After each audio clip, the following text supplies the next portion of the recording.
We know from Josephus, who is a historian, and both from his own report of what he thought was going on, and he actually talks a little bit about the ideas of the afterlife of the Sadducees, the Pharisees, and the Essenes. And at least from the Pharisees, it's Josephus and the Pharisees are the same. That idea is also the same as what shows up in First Enoch 22, which talks about what's going on in the underworld, and it's reasonably the same as what comes up in Greek myth. Like the conception of it is kind of the same. And for me, there's three important parts that are consistent across there. First of all, you've got the kind of the direct underworld. In Hebrew, that'd be Sheol. In the New Testament, they would call it Hades, based on the Greek part. And within Sheol, there's a part for kind of the righteous, and it's kind of nice. In I guess in the Hebrew imagination, that is Abraham's bosom. That's what Josephus tells us, and it repeats, right?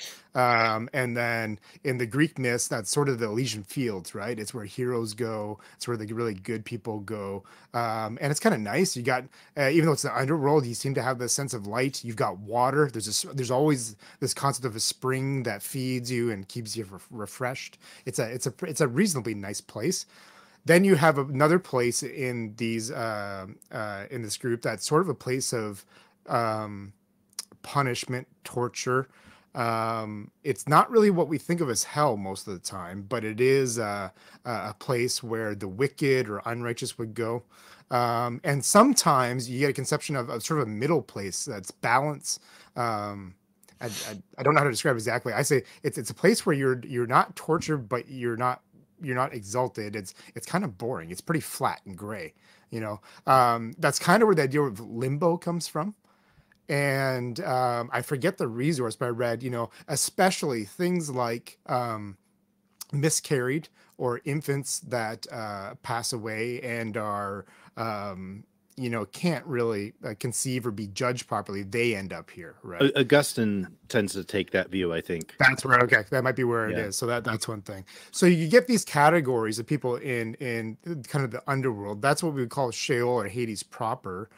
What we think of a lot is actually tied to what was in Josh Davidson picture, the deeps, which in Hebrew is Tehom, or when it gets translated, it's the abyssos, the abyss.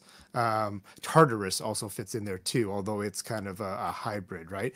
But it's this much cosmic geography is hard. We want to say lower, but it's not really any deeper, right? So it's lower, it's underneath. It's really what it is. It's further away from God, is what it is. And then you usually you do not get human spirits there. It's often supernatural or something else. You get stories about fallen angels, the Watchers. You get the Titans in Greek mythology, and it's this part. But that part is very torturous and like a prison. And I think that's what we think of in hell, but it's not quite the same thing. And so when we get to the New Testament, we're looking at these passages, we have to kind of understand what's going on because it gets obscured in English a little bit. So we got to be careful when we're going through it.